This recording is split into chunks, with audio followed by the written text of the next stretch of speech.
हरे कृष्णा। इस वीडियो में हम ज्येष्ठ मास मातम में 21वें अध्याय का श्रवण करेंगे। इससे पहले हमने 20वें अध्याय में यह जाना था कि राजा पुलिंद को अपने किए गए कर्मों से बहुत ही पश्चाताप हुआ, जिसके बाद वे दत्तात्रेय जी के सामने गए। तो दत्तात्रेय जी ने राजा पुलिंद को एकादशी व्रत का पूरा विधान बताया, जो 21वें अध्याय में हम इसका श्रवण करेंगे। इससे पहले एक महत्वपूर्ण सूचना, इस चैनल में हम डेली ही ज्येष्ठ मास महात्म्य की कथा सुना रहे हैं, इसलिए आपने अगर हमारे चैनल को सब्सक्राइब नहीं किया तो सब्सक्राइब कर लें। और आपको अगर हमारी वीडियो पसंद आती है तो वीडियो को लाइक एंड शेयर करना ना भूलें। यही एकमात्र जरिया है जिसके आधार पर मैं जान पाती हूँ कि आपको हमारी वीडियो पसंद आ रही है। 21वां अध्याय निर्जला एकादशी व्रत का वर्णन। दत्तात्रेय जी कहने लगे कि हे राजन सुनिए, मैं विधि पूर्वक एकादशी व्रत को कहता हूँ। हे नृप, दशमी के दिन प्रातः काल उठकर शौच विधि को करें। काष्ठ के दातुन को त्याग कर पके हुए पत्तों से दांतों को शुद्ध करें। महानदी में मंत्र पाठ पूर्वक पंचगव्य से स्नान करें। संध्या आदि कर्म करके शुक्ल वस्त्र पहनकर घर को जाएं। गूलर की पात्र में उत्तर मुख होकर जल को भरें और देश काल का उच्चारण कर ब्राह्मणों को प्रणाम कर कहें कि हे देवेश, आज मैं भक्ति पूर्वक आपका व्रत करूंगा।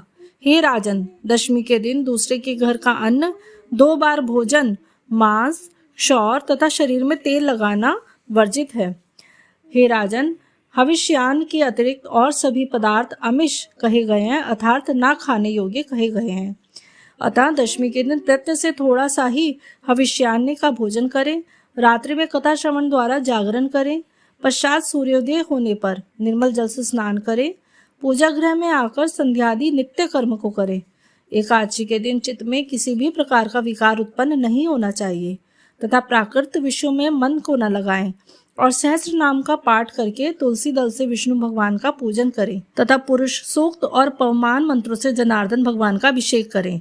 औषधि, मिथ्या भाषण, शयन, स्त्री के साथ वार्तालाप, क्रोध, कटुवचन, आलाप, काष्ठ के दातुन से दांतों का मर्दन, एकादशी व्रत के फल को चाहने वाला इन सब कर्मों को ना करे और प्रत्येक प्रहर विष्णु भगवान का पूजन करना चाहिए।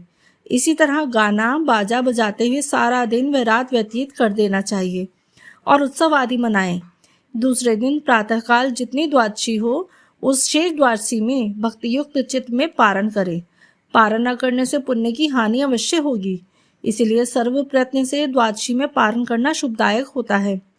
हे वत्स, व्रतियों को संपूर्ण व्रत की सिद्धियों के लिए द्वादशी में पारण अवश्य करना चाहिए। पारण के दिन बहुत से ब्राह्मणों को भोजन कराएं।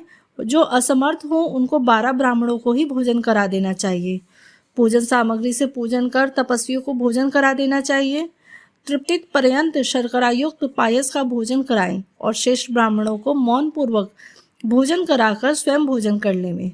पराया अन्न, आमिष अर्थात ना खाने योग्य वस्तु, मांस, उड़द, तेल, स्त्री सेवन, मधु, औषधि, दूसरे की चुगली, हिंसा, कांसी के पात्र में भोजन करना, पान खाना, हजामत और 2 बार भोजन करना, यह सब ऊपर कही गई सब बातें द्वादशी को त्याग करें।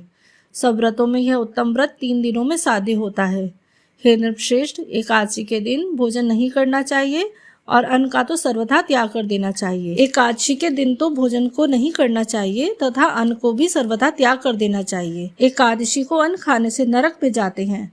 द्रव्य, जल, लवण जहाँ अग्नि में प्रकोप जाते हैं वहाँ उसी को लवण कहते हैं। अन्य धान्य से सिद्ध जो अन्न है वह इसमें नहीं लिया है।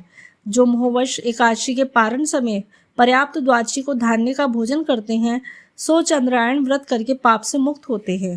हे राजन, जो तुमने पूछा उसका उत्तर मैं तुमको दिया। राजा पुलिन कहने लगे, हे तात, परम अद्भुत जो रहस्य कहा है उसके अनुष्ठान के लिए मुझे शक्ति नहीं है, क्योंकि मेरा शरीर अत्यंत जर्जर हो गया है। इसलिए कृपा करके इसके सार के सार को ठीक ठीक समझाइए। हे भगवतमन, सार पदार्थ समस्त कर्मों के होते हैं। दत्तात्रेय जी बोले, हे महाभाहो, मैं परम अद्भुत रहस्य तुमसे कहता हूँ, जिसके अनुष्ठान मात्र से समस्त कार्य सफल होते हैं। हे राजन, ज्येष्ठ मास के शुक्ल पक्षी एकादशी को निर्जल व्रत करो। इसे करने से सब पूर्ण हो जाता है, इसमें संशय नहीं है। राजा पुलिन बोले कि हे दत्तात्रेय जी, ज्येष्ठ मास की एकादशी निर्जला क्यों हुई? दत्तात्रेय जी कहने लगे कि हे राजन, प्रथम राजा प्राचीन व्रही ने एकादशी के दिन संपूर्ण व्रत जल रहित किया, इसलिए यह एकादशी जलवर्जित हुई। निर्जला नाम से प्रसिद्ध एकादशी पापों का नाश करने वाली कही गई है। यह कह दत्तात्रेय जी चले गए। पश्चात राजा पुलिंद ने भी इसको विधि पूर्वक किया। इसी एकादशी व्रत के अनुष्ठान मात्र से राजा पुलिंद दूसरे जन्म में प्रहलाद नाम से भगवान का श्रेष्ठ भक्त हिरण्यकशिपु का पुत्र हुआ। श्री वेद व्यास जी बोले कि हे भीमसेन, यह प्राचीन इतिहास मैंने तुमसे कहा है, इसके श्रवण मात्र से तुम्हारे सब संशय दूर हो गए होंगे। अब तुम क्या सुनना चाहते हो? भीमसेन कहने लगे कि हे पितामह, आपकी कृपा से सब मोह नष्ट हो गया है और मुझको स्मरण शक्ति भी मिली है। हे तात, व्रत करने के लिए मैं तैयार बैठा हूँ। निसंदेह मैं आपके वचन का पालन करूंगा। स्कंद जी कहने लगे कि हे ऋषियों, वेद व्यास जी के कथानुसार इस व्रत को भीमसेन ने किया और चक्रपाणी भगवान विष्णु की कृपा से सब पापों से मुक्त हो गया। ओम ज्येष्ठ मास महात्म्य में 21वां अध्याय समाप्त। हरे कृष्णा।